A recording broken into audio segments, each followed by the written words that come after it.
front and backside. Oh, I want to be there for that. Dude, I'll break dance like a mother out of that cake. Just be like, what's up? What are you going to wear? Kill it. Is it just A leopard G-string? thong. Oh, yes. A leopard thong. Yeah. I'm in. I'm in.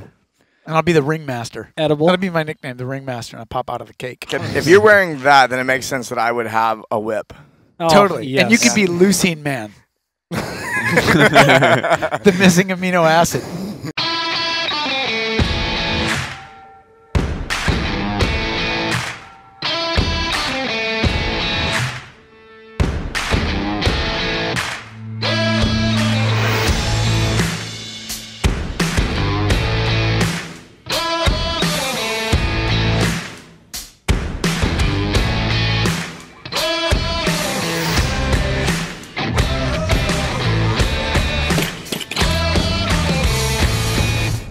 Welcome to Barbell Shrugged. Business. Shrugged. Oh. Welcome to Barbell. Action.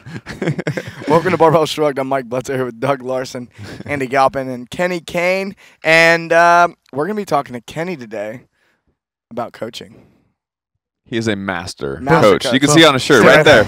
Mastery. Mastery. Yeah. All three this of is a us know where it's at. So, Like a bunch of 2-year-olds. Like, where's the It's ice a cream word. cone? And we're It's all a like, right there. You do run the School of Mastery in So it's Los called Angeles, California, do Los you not? Angeles. Yes, I do. Yes, you do. Yes, I do. How'd you think of that name? I mean, no one else got that before you. Like, it's just fucking brilliant. No, there's I mean, there's a couple different online things that are more about meditation that are about mastery, but the whole idea came from just a sort of evolution in movement, and I don't think any time before have we seen such an acceleration of people's learning how to move as we have really the last 10, 15 years, and people are learning at very accelerated rates. That's what's exciting about fitness in general. Absolutely. It went from how do I just look like that guy on TV to how do I move better? Right. Yeah. And then within that, like if you look at things that have sort of withstood the test of time between like yoga and martial arts. So yoga's been around 5,000 years. Most of the martial arts, or some of them, have been around for a couple thousand. And the thing that's congruent with both of them is that they have these evergreen principles of mastery. And there's a couple of base elements to those systems, but then throughout it, the people practicing it are endeavoring towards mastery. So at first it's this like sort of doing this thing, and then the sort of the ultimate sort of experience is the being of it. And so that's what's really cool about like this like physical fitness really. I mean, most of the movements can be broken down into a few basic elements. And so if you just look at if you slow things down a little bit and go, man, there's an opportunity to do this stuff for a lifetime and never quite be a master of it, and therefore always be interested in its practice, execution, an ideal of perfection that will never happen. Yeah, I think. And to me, that's very compelling because it takes you out of that sort of place where the modern person can be, which is get bored with stuff very easily, and rather replace that with like, you know what, there's still more to work on. You know what, there's still more to work on. And it's compelling. Yeah, I like kind of how you were in the very beginning, just kind of caught my ear because it's something I've been studying, which is yoga. And it's talking about how it's 5,000 years old. And in the very beginning, it was based on breath and sitting posture. Yeah. And then that was it. Yeah. That's all yoga was until maybe 2,000 years ago. And then they started blending in more poses. Yeah. Right? And then it was, can you hold this position in a very particular way? Right. And so there's been an evolution of that. And just something as, like the oldest movement practice started with breath and posture. Right. And it's funny, we're arriving right back at that. Exactly. Yeah. Yeah. Right. Yeah, So, pretty cool. but you started with CrossFit, right? Yeah, I mean, it's CrossFit Los Angeles. So School of Mastery is a moniker that we use. And the CrossFit LA has been around since 2004. So there's been so many iterations. And that was one of the reasons why we sort of moved the conversation to this place, because CrossFit itself is something that we're completely still in love with, but it's evolved. I mean, since the gym's been open, now we're on our 13th year. And so, you know, a gym's going to go through that. Coaches are going to go through a lot of things during that time. CrossFit itself, functional fitness itself, has drastically changed in the last decade. And so it like if we didn't evolve the conversation, then we'd still sort of be repeating the things that we were doing. A good chunk of it was successful and worked for most of the people, but at the same time you have to continue to evolve. And if you kind of put yourself in a framework of like this is a never-ending evolution and just think of it like constantly that way, then you're in sort of a growth mindset just by simplifying the ideas. Yeah, if that makes sense. I think that's one of the things you've done really well is, and I think one thing we're going to dig into today is having 3 different types of training days. Mm-hmm. And then I also think we go through these phases, these waves where we get all this complex information, and it takes a really good coach like yourself to simplify it so it's applicable to the average person. And so like just the last show we did with Andy last week, we got into all these things that would be very complex things that we all need to be considering.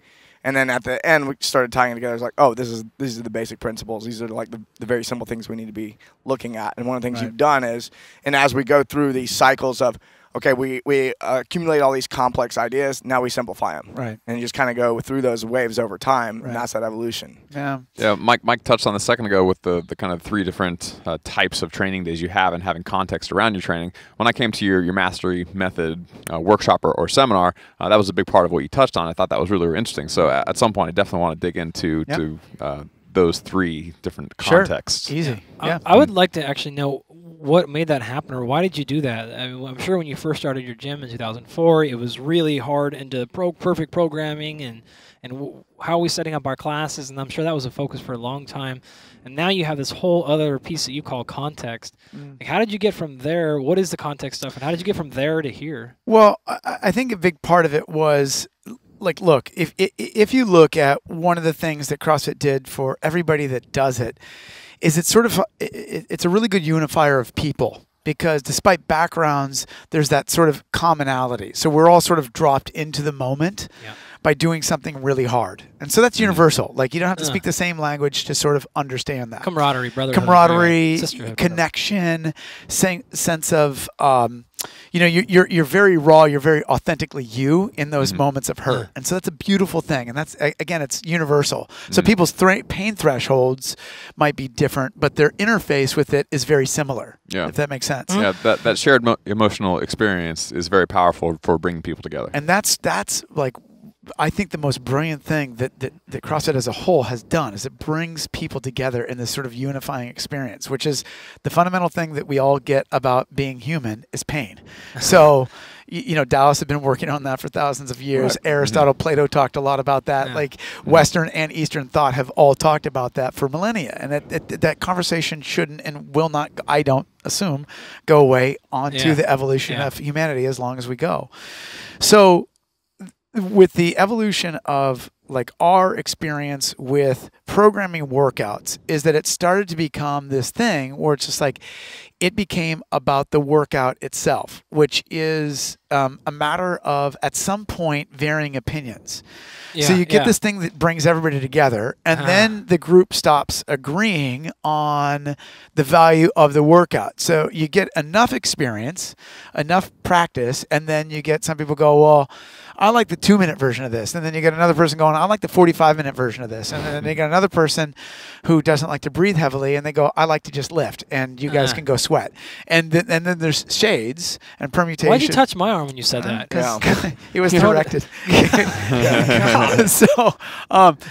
So with that sort of understanding, and just by being around long enough, we started to experience that. And we said, well, look, what if we were to sort of deepen the sort of experience a little bit, or actually just make it so that's available to people if they choose to experience that, meaning that it's not just about the workout that they see on the board, or just making it a coachless experience. So there's a couple things that I wanted to sort of accomplish with the development of these ideas. One was make the role of the coach much more significant in the experience that participants and practitioners were having. Because, to me, that's a valuable role. Like coaches, whether functional fitness or CrossFit or any of this stuff exists, I always think coaches or teachers will always exist, right? So it's like this, again, another evergreen role. And so what I was seeing in the market of CrossFit was it was becoming about the workout. Do the workout and you just do whatever you're going to do within that. And then what I saw is there's this gap. Like there's the workout itself and people all having this sort of increasingly more disparate experiences. So rather than they're making different meanings from the same thing. Yeah, and rather than bringing people together, it started unintentionally dividing people. And so what I realized is like, look, one of the things that like my old martial arts instructors were great at, I did yoga, a lot of yoga, and you know the things that they taught me, and all my great instructors in both yoga and martial arts were always able to make the simple movements become something bigger than just the movements themselves. Yes, they can exist unto just, you know, it's a punch or a kick or a block, but then it's a greater expression of yourself if you allow it to be. And just that idea to me is like brilliant, because it's an opportunity for somebody to go, cool, I got to get my workout in. But then also this might be an opportunity to thoughtfully create a mindset around it. And then if the mindset's available to growing, then maybe like the emotional experience can deepen a little bit more. And I was just really interested in creating some sort of platform where you could create coaching language around that, and for students to kind of go, okay, I've got space. Like I want this to be a deeper thing. I want my coaches to talk to me in a deeper way. I want my coaches to talk to me and look me in the eyes and go, yeah, here's the workout. You're doing it and you're going to get more fit. And that's that number one, physicality, check. And I wanted to create a programming model that supported consistent longevity practice. Like the big goal with all this is improving quality of life over time via fitness and human connection. But to do that, you've got to have some very deliberate sort of parameters to give those guidances. Right. Mm-hmm. So with the context that Doug and Mike were referring to is that we divide up our programming into sort of three different sort of mind and emotional sets. You got your practice days, you got your competition days, and you got your mental toughness days. And look, we got a variety of people that come to our gym, and a good handful of gyms that have come to our Mastery Method workshop, and they're going to teach their students like this. But daily, what we're after is on the practice days, treating it like a practice. Like you show up like you would on a team. So anybody that's played team sports or even an individual sport understands that, like, you got to work on the nuances, on the details on those days. Sometimes you practice Monday through Friday, so you play once on Saturday. Yeah. So right. it supports that. And so, like, you're still getting intensity, you're still getting good workouts, but the idea is that you're also developing skill during these practice days. So the competition days are largely about, hey, we're going to throw some stuff that you might not have seen. So how do you adapt in the moment when stuff is really tricky or you might not be ready for it? Like, this is an opponent that's really challenging. Or this is the stuff that we've been working on. So your neurology, your physiology, all that's going to understand how to sort of do it. So we divide up our competition days a little bit, like basically 50-50. So some of the stuff that we haven't been practicing and then some of the stuff that we have. But the intensities intended to be much more elevated. And then the mental toughness days, if I were to describe it in one sentence, it's about developing grit and character. So who are you when things are getting shitty? So game day, who are you when things get tough? And hey, on a daily, do you have the mindset to just practice? Do the daily, weekly, monthly work to get better at these things over time, not with a rushed sort of mindset. And all of our exposures are done very deliberately. So we're extremely mindful of, like, okay, what sort of stimulus we're trying to create with our exposure lists. When you have a new person walk into your facility, and how do you introduce this idea? Because I come in, I just want to lose some weight. Usually a long eye gaze and a kiss. But, like, you know, it's like is there? I mean, you're explaining to us really well right now, but at what point is that introduced? Is it you're doing like we're in fundamentals and you're just learning what CrossFit is, and now I'm gonna like lay this concept on you, and who's ready for this message? Is it someone who's already been training for a while? That's such a great question, Mike, and I think it varies person to person. So you've got so we can divide up the populations, right? So you've got an already existing population. I think a lot of people who have been doing this thing are really open to this sort of like basic structure, right? Oh, you can actually slow this thing down and work on stuff. Well, that kind of makes sense. Like fundamentally, without getting into specifics, like, yeah, you should. Yeah. And then, also, so should competition. There's a place for that. But I think doing that every day gets people into, like my experience with that and watching the market do that, I feel like it kind of burnt people out. So I'd see populations not really stay doing the thing for a long time. Yeah. And that's the thing that I'm particularly proud of our gym, is that we've got people that have been CrossFitting for the entirety of our gym's existence.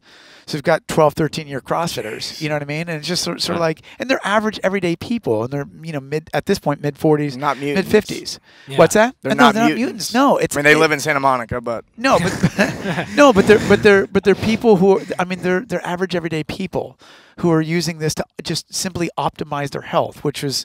If you take 2 steps back, we talked about this when the 4 of us got together for the first episode. There's like, if you take the big macro picture, you've got a box of health and wellness, and fitness should be a big giant circle filling that inside. If you start pushing outside those boundaries, you're going to get sick, or one of your biomarkers is going to exceed your box of health and wellness. And the point is to expand your fitness within that and to optimize your health and wellness.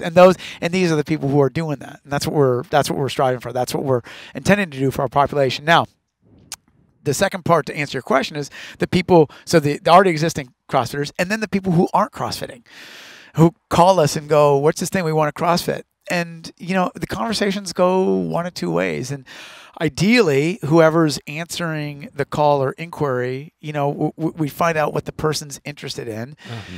And at some point, we try to have the conversation of like, there's multiple elements to it. Like, cool, you want to CrossFit? We do that here. What are you looking to do? Okay, cool. Now, does that make sense for you to do, or to try to get what you want here? Mm-hmm. And the conversation matures at that point where we say, hey, this is kind of how we do it. Yeah. And are you open to that? And if people are not open to it, then and they go, you know what? I need something that's just physically intense, and that's where my mind is at, and that's where my head's at, and then we go, cool. There's a lot of places to go do that. I think because we live in Santa Monica, it does help that we're there, and that these kind of conversations are very much sort of an everyday thing. It's like, oh, cool, you're trying to do this thing with a lot of awareness. And that really is what we're trying to do, like increase the awareness within it.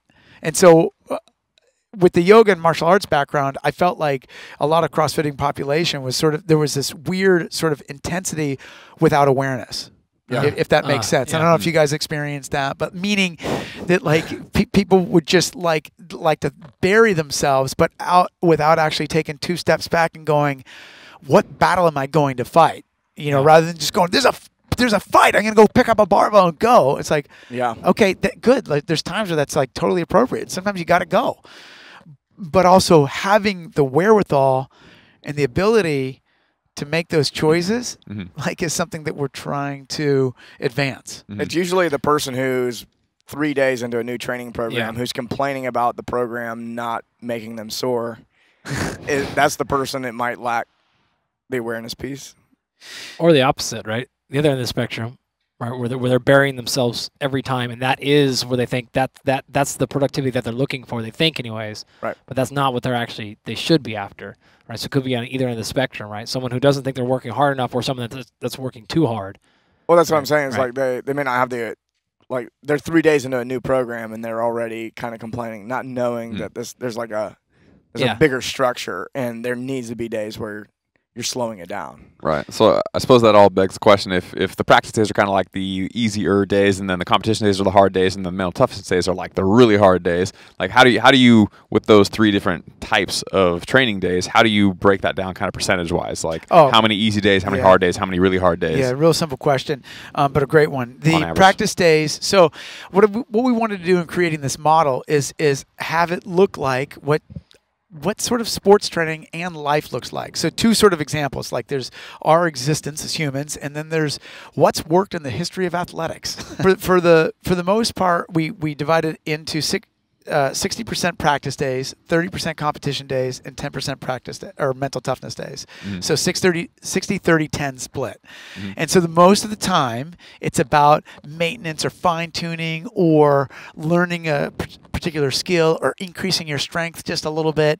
And then 30% of the time, it's game time. And then 10% of the time, it's just like, oh shit, hit the fan. Now, who are you when things get really, really gnarly? And that to me reflects a lot of. It's a combination of life and sport.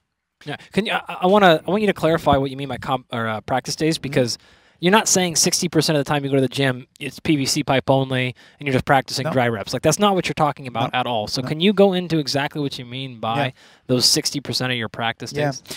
So what we do is we break up our training cycles into 3 macro cycles per year. And what we're trying to think about is the longevity of the entirety of the gym. So we get together with our 12 coaches and we say, what are you seeing, Doug? What are you seeing, Mike? What are you seeing, Andy? And we get that feedback and go, okay, where can we take the bulk of the gym and try to move them all forward? And so we're like sort of forward thinking, like, here are some of the movements that seem to be lacking, or the strength qualities or range of motion qualities or whatever it may be.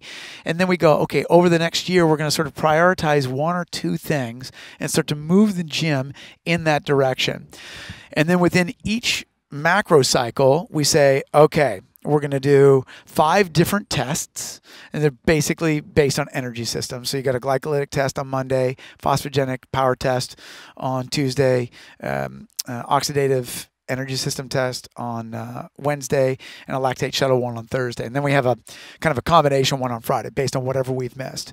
And so from that creates a basic drop-down menu of all the movements that you've tested. And then you're going, okay, we've got 3 months to expose and dose people enough so that they get more competent and increase their ability, whether it's skill, power, strength, speed, endurance, whatever type of things are needed, and expose them in very intentional doses across those 3 months. Does that make sense? Perfect. Yeah. Okay. So then, sometimes I don't know with your glasses, and you just be Mike. I don't like.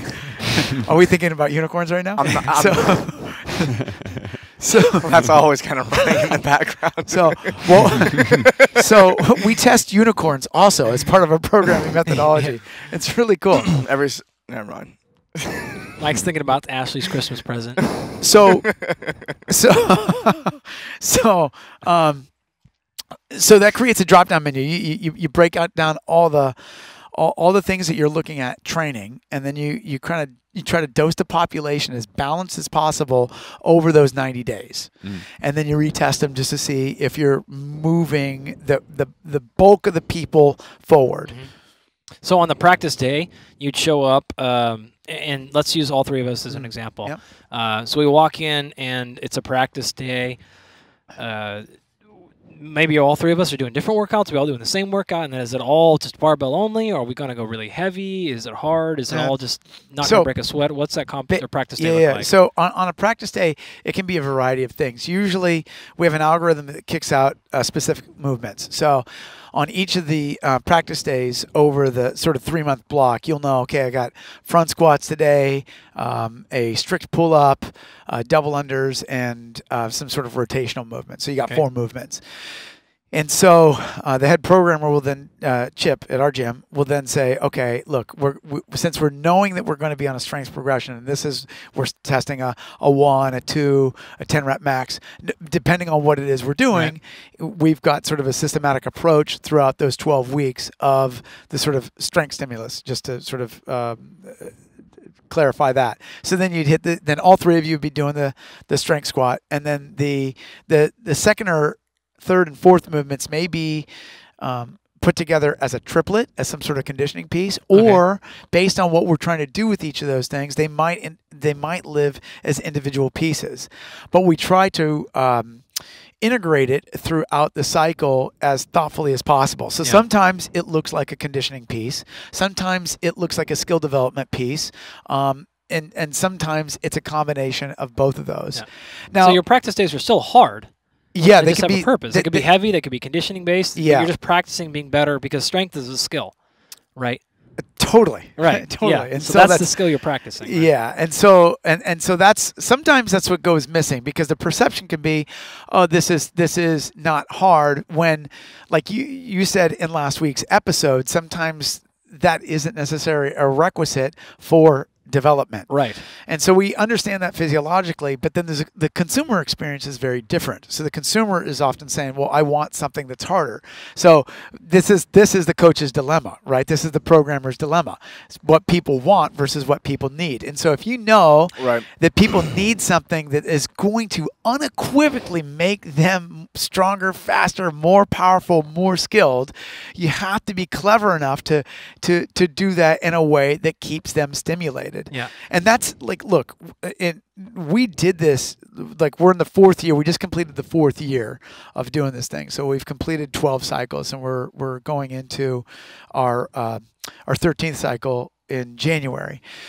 So we've seen largely just massive, sustainable development with a population who has by and large been retained and stayed with us. That's really incredible just to be kind of keeping in mind the same population for that long a time. Well, Like, yeah. I've never done that. Right. I've never said, oh, I've had this athlete for 4 years and we've been planning this thing out thinking about, 20 years from Right. now.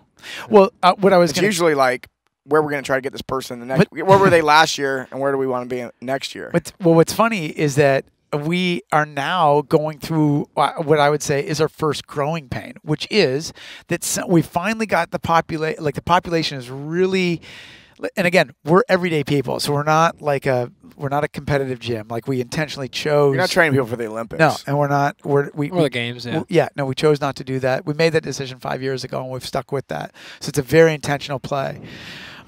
However, we've also realized that we've kept people moving in the right direction. And these people have advanced to a certain level that our programming model is going to have to advance with them to keep them engaged. Because they were fully engaged for about 3.5 years, some of the older population. And still, for the most part, everybody's like bought in. But we have this like 5-10% of the population. It's like, okay, we love this basic methodology. We've seen that we're able to sustain this, come in, day out, and we're not like a lot of members at a lot of gyms that are there for 14 months and then gone and broken and burn out and doing something else.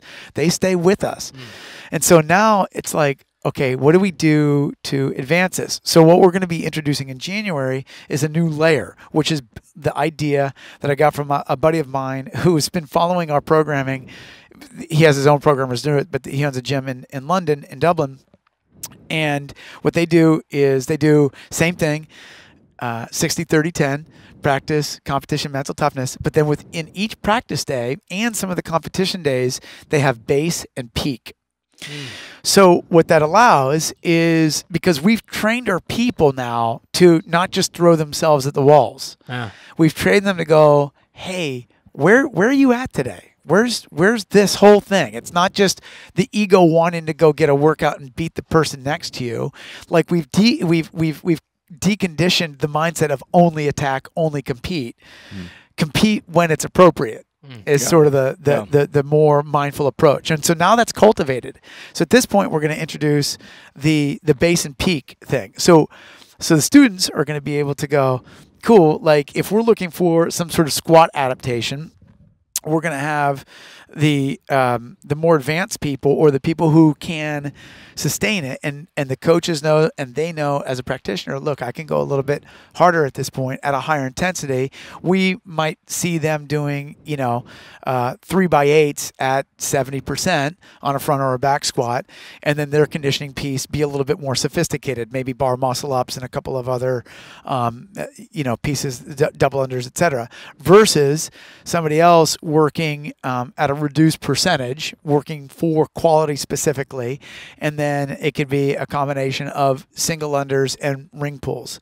So you're still getting the same pull jumping stimulus with a conditioning piece, but it adds in a level of complexity for the people who have been showing up, turning up, and adding to their overall skill level, and simultaneously developing their ability to check in with themselves and their coaches day in and day out.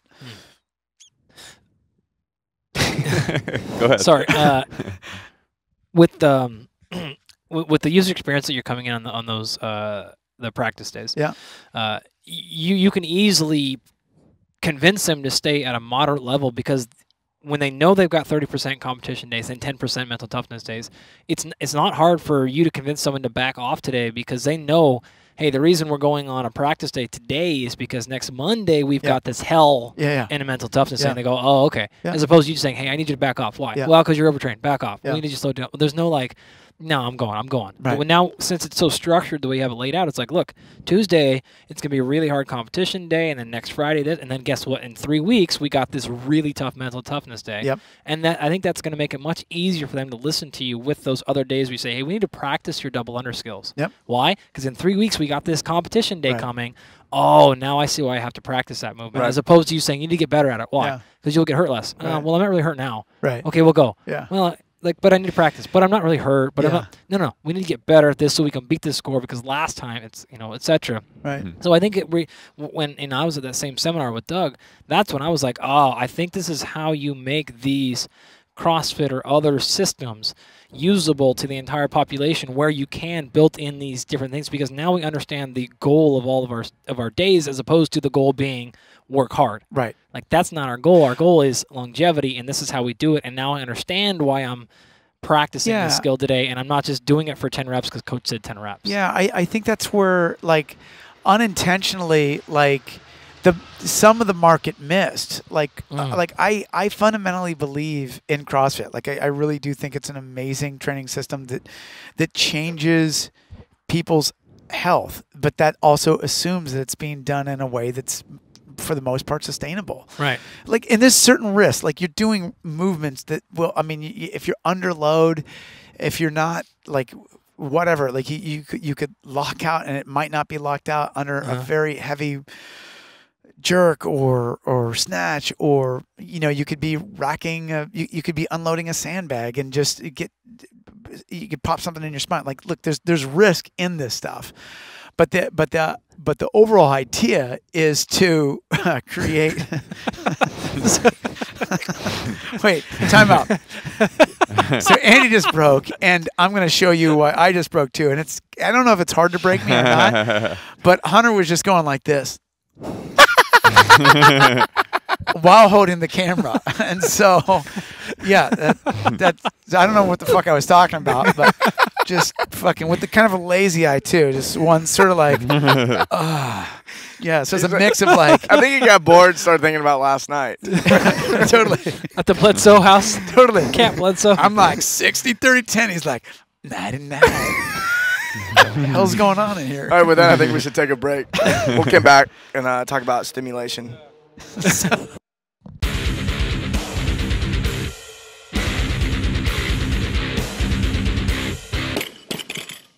Most of my life, I was considered a hard gainer. Through years of trial and error, I found what worked for me. We use what my team and I have learned over the years to create a program for building muscle just for you. Thousands of athletes have already completed it with astounding results. Go to musclegainchallenge.com right now to join the team that's committed to developing a bigger, stronger you.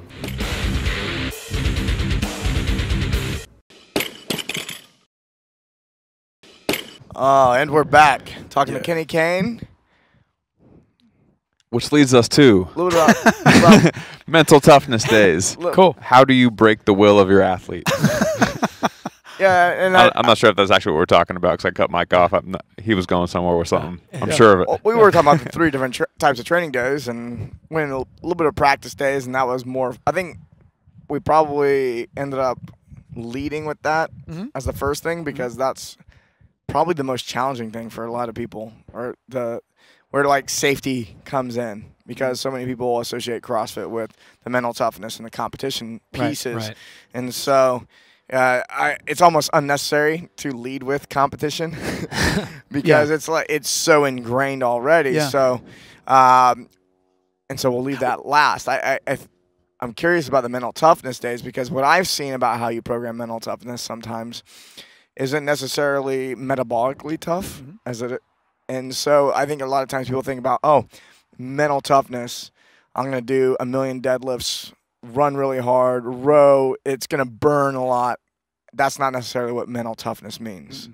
What is that? When you're programming mental toughness, what are some ways that you're doing it that isn't necessarily breaking the person physically? Well, that's a really good question. And volume has become volume and load has become a very challenging piece to programming good mental toughness days. But there are so many ways around creating a mental toughness experience. And like you could do 3 really hard glycolytic intervals. And that's one of the things that Dr. Galpin was, after he took the seminar, he went home and did one of our workouts with his wife. Oh, yeah. Oh, I love that air one. assault. Yeah. Yeah. Can you actually, I want to just tell him that, 'cause that's really, really cool. It's an example that we use in the workshop. I think I've mentioned it here on one of the podcasts that we had done a few years ago, but really it's just 3 rowing pieces. So, and it's like, I like to look at mental toughness as an opportunity to go meet yourself when things are really, really tough. So it doesn't have to be Murph, let's say, or, Eva, or, 100 deadlifts at 225, followed by a 5-mile run, followed by a 4-mile ruck, followed by, 700 pull-ups. It doesn't have to be that. It can I like a game of Scrabble. How could we could do that? We could turn it into a drinking game and make it really difficult. I thought it was going to be like that boxing thing where you box around, then you play chess for a round, then you box for a round. We have done that as well. That's mental toughness, Kane. Yeah, I actually so it's funny. We've derailed him. No, we have, but it's funny because I work with Don Rosso. Some people might follow him online. Very interesting guy from SEAL Team 6, and he brought in some of his guys. And so I had him doing word puzzles and shooting baskets. And these guys are used to grinding on workouts. And to see these, I mean, if you know who Don Rosso is, he is a very accomplished SEAL Team guy, very well-known Team 6 guy. And, watching him and some of his buddies shoot baskets and then solve word puzzles and on top of this other sort of workout piece was mentally tough for him. Right. But, that's not normally what you're talking about. I know. So the example that we were going to use is one Mike that we can also use as a practice day and as a competition day, but let's just use it as a mental toughness day. So here's the workout. You're going to row. You're going to row 500 meters as fast as possible. Okay. How long does that normally take? Like, for anywhere from really, really, really fast people want low 120s, and then so some people minute, 2 minutes. It's minute and a half, 2 minutes for the bulk of people. 145 is probably a good collective average in our population. So you're going to row it as fast as you can, and then you get exactly 3 minutes rest. At 3 minutes, you're going to row the time that it took and row as many meters as possible in, let's say it took 145. So you're going to row as far as you can in that minute and 45 seconds. That's going to yield a result. Let's say it's 460 meters. So you probably won't get nearly almost as far as you did the first time because you set the 500 the first time, but you'll be a little bit You're an exercise shorter. Physiologist. You know what's going to happen in 3 minutes if somebody did a hard glycolytic piece at a minute and 45 seconds. You're just not going to recover. Right. But done in the mental toughness context, you go as hard as you can, knowing what's ahead. Yeah. Like something really ridiculously horrible is ahead. That if you've tried to match your 500-meter row There's time no way. Right. and you come back 3 minutes later, you get a result. Most people are going to row somewhere between, some people are like 430, and some people are going to be, 460, 470. Every once in a while, you see somebody in 480, 483. Yeah. But if somebody hits 520, they sandbagged it. So that would be a practice day sort of example, which I can go into in just a minute. But if somebody did that, then they screwed up the mental toughness. They're missing the context. Yeah. They didn't go hard enough the first time. Yeah, and they didn't want to hurt. So they're missing the value of the class. They're missing the value of the experience because you're going to be able to dig yourself out. It's just a matter of can you and will you. Yeah. And so This is sorry, but this is one thing that I know Julian has talked about, right? So one of the problems with doing all competition days is that you pace a lot and you figure out how to slow and what do I save my gas here. Right. Your mental toughness day says, like, not only are we going to eliminate that piece, we're going to throw it out the door entirely. If we're doing the anti-pacing, if done correctly within the context that we're trying to provide, still moving well and all that stuff in good positions, but you're trashing you're trashing pacing and strategy completely out the gate, saying go as hard as you possibly can. Go. You know you got 2 more rounds, but don't save anything for the next 2 rounds. Clear it completely, and then see how clear completely you get the next time, and then the third piece. Worry about it when you get there. Right. And this is all survivable, but by the third element, I mean, people are, you know, they're that intensity relative to the first effort has dropped significantly. So now you're really producing physiologically about 60%. So now the third time you're back to that 500 meters, and now it's a time trial again. Yeah. So the first time it was. So actually, you row for time the distance that you got in the second effort. So let's say. Oh, that's what it is. Right. So let's say you row 460 meters, then you row 460 meters for time, and usually even 40 meters shorter is 5, 10, 15 seconds longer. Just because. Than the first trial. Yeah, just on a mental toughness day. Yeah. So now, a very easy. You went and did this one? Oh yeah, I did it right after. Natasha and I did it too. It was great. We did it on the Airdyne though, because we don't have a rower. Ugh, worse. Oh man. And so there's no winning. So at all. one of the awful. One of the things we do. One of the things we do. It felt good though. It took 10 minutes, you know, or whatever. It's literally a 10-minute workout. Right? Yeah, it's 10, 12-minute workout. And what you can do in the context of a mental toughness day is you can deepen the experience for the people. So you can just simply say, look, if you get after this thing in the first round, you're going to be a fractured version of yourself by round 3.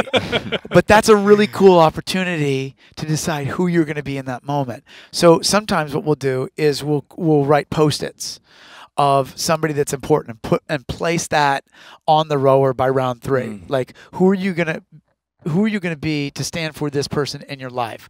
So then the mental toughness, like, would you be the type of person who will stand for your son or daughter or wife or husband, whatever it may be, on that third round? And yes, you're not physically, you're not going to produce the same result, but the experience, it's not about like the physiology of it. It's about the experience of it and going to another place and using the physical body as a vehicle to deepen your experience. And now that's a really profound way to change a very simple workout. 3 glycolytic intervals. Yeah. Like that's it. Now, done in a competition format, it would be about maximizing as close to your upper abilities as possible as level across all 3 sets. Right. So you don't want to sandbag it, because then your collective times and distances, or your collective time, will be really slow. So you want to be, you know, in that sort of 90 plus, but not quite 100. You can come back 3 minutes later, still get at it again, come back 3 minutes later, and be pretty much right on there. And that's like a skill. That would maximize your score. And that's a lot about pacing.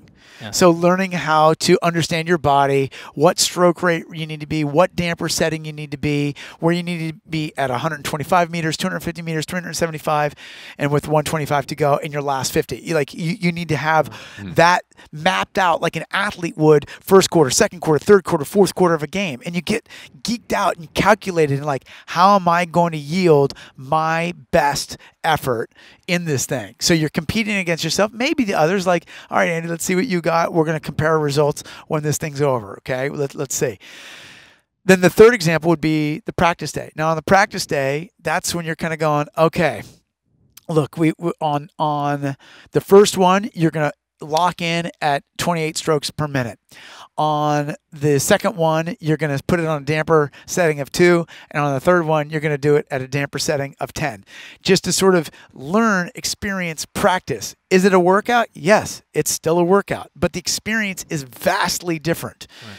And so every workout, and I just use that as a very simple one because it just demonstrates like you can really add to the dimensionality of the experience. And I feel like where the market is going in fitness, like there's such a strong movement to the commoditization of intensity. And so like there's a lot of being a lot of money being thrown in the fitness market at like making intensity very condensed down, very easy, very digestible, low skill type stuff. But what they might be missing in that is sort of a deeper experience. And so that's what we're trying to provide is like, look, here's this experience where we're asking you to grow with your physical practice. Like there's some responsibility for your clients in this environment. And a lot of people aren't into that. They're like, fuck it. You know what? That sounds great. It's great, like self-development program, but A, you're not my therapist, and 2, I can go to Orange Theory. And like, you know what? You're right about both. But it's also like the physical body is connected to the brain and to the heart, and this whole thing can be a way richer experience if you want it to be. And we're just trying to make space for people to sort of allow that experience to deepen. Yeah, there was 3 things I liked about it a lot. Number 1, I knew that my task coming was going to be awful, and it was only going to be a few minutes long. And so I was like the best warm-up I've ever had in my life. I took a lot of time. I knew the whole workout was going to be 12, right? Because I didn't have to be like, oh, I got to get this in. You spent 45 minutes warming up. That's okay. Yeah, exactly. And I didn't feel like I was wasting time because I knew I needed to be able to get and everything set to go to right here. That was what I liked the most. Number 2, I also felt like, okay, I know this is not coming again for like another 10 days for me or something. And so I was able to really be like, there's no, when you get there, then all of a sudden be like, well, you know, you got to train again Monday. Like, I don't know. There's no, because it's just like, this is it. This is where we're going. And I know it's not happening for a long time again. And I also knew this is not about getting the best number. I don't even know what the number is going to be at the end. Right. This is about being awful. Right. So this is direct. Like there's no score. At the end of this, you're trying. So if you get there faster, good. Yeah. Like that's the idea. And number 3, it was incredibly easy for me to explain to Natasha. Yeah. Like, here's what we're doing. Bang, bang, bang. Okay. And then she immediately got it. She didn't have to be like, okay, what are we doing afterwards? How do I do this? And how's this going to relate? She's like, oh, great. And she hates these types of things. Sick, bro. And we're back again. Technical difficulties resolved. Yeah, whatever. I hope. So we got to wrap it up soon, though. It's going to be brutally chilly here in a minute. Good example. And tacos. So tough here. Tacos. Kind of hit mental toughness day. One example of what that might look like.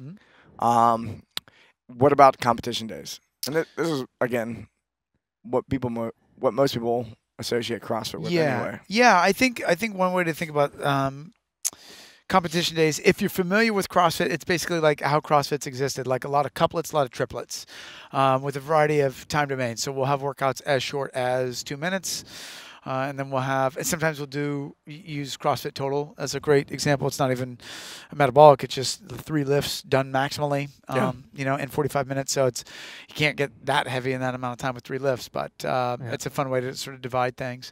And it really is about using everything that you've been working on and practice and that grit that you've been developing periodically and to try to put it into practice. It's game day. And so during game days, a lot of things are tested. That's 30% of the training. It's 30% of the training. And I find that like Julian talks about this. I talked with him at length when we were in London together a couple months ago. But Julian, if you don't know, Julian StrongFit, who a lot of people in the strength conditioning world are finding out about now, he talks about like you got about 1 or 2 sort of really hard efforts per week. Yeah, I would agree with that. I think that beyond that, you just start to lose intensity, and there's so much to be gained from the intensity. Yeah. But the way that I like to think about it is like your training doesn't always have to be peak intensity, nor does it have to be like gentle, like mild Pilates class. It can be an undulating experience of everything in between. And if you have people who understand that on not just a physical level, but on a mental and emotional level, going, look, I'm here to come in, day out, and do this thing for a while, knowing that even the most basic things, there's always room to grow in. Right. Your air squat mechanics can improve. Right. Your push-ups can improve. Your pull-ups can improve. I mean, those are fundamental basic movements that like most advanced CrossFitters just go, but there's always ways to modify or tweak things, always. And it doesn't have to be trickery. Ido Portal just put up a post that I really appreciated. And Mike, you might have reposted this, or I don't know if I saw it on your feed, but it's a really interesting post. And on the first part of the post, he was doing this backflip.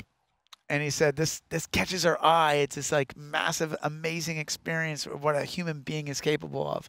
But it was juxtaposed to juggling a small ball, juggling soccer style, a small ball. And the question was, which one requires more skill? And that to me is a really sophisticated, interesting response, because at first glance, like, oh, the backflip. But then when you think about it, like the body, each time you're juggling, is responding, and nerves are going in a different pattern every single time, responding to something that you don't know, or you don't know moment to moment what's going to happen. So on a neurological level, juggling a soccer ball may be more complicated than doing a backflip. And yet our culture is very interested in tricks and metrics. And although that stuff is the sort of the thing, the gold standard of which we should in some hand be judged by, like it's metrics, it's pure, it's like, it's not a matter of opinion, it's just the power that you're producing. But that unto itself lacks humanity. That's great for a lab rat, but I feel like as human beings, there's much more space for the process of all this stuff. And if we're only focused on the tricks, always somehow managing and metrics, which is to me the CrossFit equivalent of tricks in sort of the movement world, or the MoveNet world, or Ido Portal's world, like, or the idea of tricking, like this metric-driven thing can be like overly intoxicating and somewhat debilitating, because it's so unidimensional in its experience, and at a certain point that just plateaus. Like, people just get drained of it. Well, I think the metrics that we're focused on are based on these big absolute numbers, and it's like looking at quantity metrics versus quality metrics. Right. And so like metric is not. I don't think it's so much about. To me, when I think about that, when I hear that, I think, well, a lot of these metrics are more about the quantity than the quality of whatever's happening. So, like, what's typically measured in a CrossFit workout is a quantity metric. Yeah. Yeah. Yeah, and it's very definable standards. And so that's easy to measure. It's very easy to measure. And so what I'm talking about is like keeping all of that, and keeping all that very clear. And so we have very defined metrics to understand all this stuff for our population and within our training methodology. But then beyond that is this experiential layer. Like, what's the experience, and is that experience sustainable? And that's the part of the conversation that I feel like across the industry that has room for growth and maturity. Like, if balance and longevity and sustainability are something that is compelling, if mastery of the basics over time happens to be compelling, to me, I find that fascinating. I don't feel like like the squat should be something that should be looked at 1,000 different ways and played with and augmented and still improving mine after 20 years. Right. It shouldn't stop. Yeah. And it's a basic. It's foundational. One of the things that I was really impressed with is your method is so simple, right? Practice most of the time, compete a little bit, go crazy a little bit. Right. A lot of people could go out and implement this almost immediately. Right. A lot of people do. They'll hear this and they'll go, "Oh, it makes sense." Right. It's not that much more complex than that, but at the same time, behind this, you have an incredibly complex but still fairly user-friendly method of putting these things all together so that everyone in your gym could use the same broad approach, but yet still get their individual goals. Right. You need to be able to overhead press more. Your deadlift is your problem. Your rotary stability is your issue. And so this is all built out kind of behind the scenes. Right. So on one layer, it's extremely simple. Boom, boom, boom. Right. But you've actually built the infrastructure behind that allows you, your coaches, yourself, and other people to pick up this skill set from you and be like, oh, okay, I want to actually implement this in my gym. That resource is available, and we didn't have the time to get into a lot of it, but it's there. Like the coaching tools, like, and we give it out at the workshop or whatever, but like basically it allows the coaches an opportunity to kind of go, okay, I know that Doug has a little bit of shoulder pathology. Mike had at one point hip issues. You've got short femurs, so who the heck knows what's going on with you? Short femurs, no cartilage. And so we might want to. So those it's a birth defect. So those are a movement defect. Yeah. Those are conversations that happen with, like, if you have good coaches and you have coaches who care about the students and coaches who are connecting with the students daily, there's opportunities in those environments for Doug to go, look, there's some shoulder stuff that I'm going to be working on within this particular workout. He's going to be going, look, I just came back from hip surgery, X, Y, and Z. You're going to go, I'm going to lengthen my femurs by having Doug and I grab one. Whatever the thing is. And I'll have those two pull my leg anytime. And whichever leg they want. The coaches, the intent is that with time, students start to take increasing responsibility for that with the coaches. So it's like a mutual thing. But that's sort of built in, and that requires sort of advanced coaching. That requires, advanced understanding from the students as well. Yeah, I know. Doug and I had the same sentiments. Like when we showed up to your workshop, I didn't really even understand what was about to happen. And I was like, cool, another programming coaching workshop. Like, awesome. Like, and I mean that as sarcastically as possible. Yeah. And then once you got into it a little bit, and there's so much more about how you set these people up, the language you use before the different workouts and how that can be different, how you can put them in different positions that we didn't really have time to get to today. Yeah. But I was like shocked with that stuff. And I remember just being like, oh my God, my students have got to hear this. This is, I just didn't realize any of these things. And one of my students actually, they just turned in their macro cycle Friday. And the whole thing was set up basically, it was 60, 30, 10, like all broke down the whole year. Far out. Program. Are you allowed to send that to me? Can I take a look at that? Yeah. That's cool. Actually, I don't know if I might get back to him. Yeah. But I can get it from him. Yeah. It was really cool. Yeah. Cool to look at. Time to wrap it up. Sure. Doug's like, I gotta eat some. I just want to go get tacos. That's all I'm thinking about right now. It's been hours since my smoothie. Tacos are next. I mean, we gotta hit these, or else Doug will pass out if I don't get my tacos in time. Yep. Tacos train. Go home. Yeah. Nice. Actually, if people want to find out about the Mastery Method, couple of things they can do. Just go to mastery-method.com, and there's going to be some information up there. We have a couple of international workshops that we're going to be doing this year. We had originally scheduled one for June in Australia, but my wife and I are having a baby in June, so I'm going to be in Sweden at that point. But I will be in London in May teaching this as well. We're going to be putting up some domestic dates, and those might be online by the time this episode airs. If not, just email us through the mastery-method.com website. We can fill you in more on when the domestic. Yeah, so day one of that covers the programming, the specifics, numbers, how many reps and sets and all that stuff. Then day two is really more about the integration of this stuff, right? Yeah. And really, this is basically just a tool, a workshop for coaches to coach better and to think in more simpler ways, but understand things with more complexity. And it's also interactive. So at the end, you actually make them write out their own programs for their own gym. Then they have to come back and they have to deliver it in front of the rest of the group and they go through it. So it's not just like you're sitting in an audience for 2 days. It's incredible. Our opinion is not that we come and say, this is the way to program.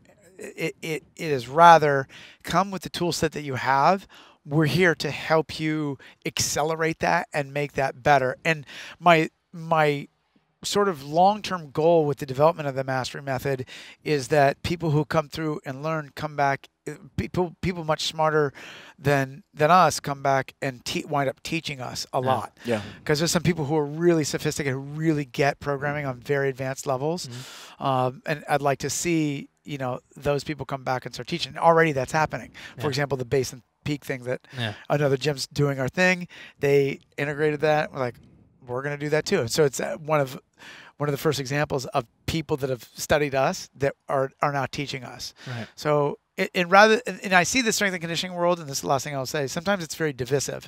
So it's a lot of like people saying they're most right about whatever philosophy that they need to hold on to. And I'm very guilty of that myself. I just went through like an egotistical thing about the Mastery Method. Now I'm starting to learn to let some of that go. But like it's as we divide up our spaces in the fitness industry of like who's the most right, this isn't about being the most right. This is truly intended to be a tool to help people better serve their clients as the Sherpas they are. And with that, we're out. Thanks, Kenny. Thanks, dude. Appreciate it, dude. Peace.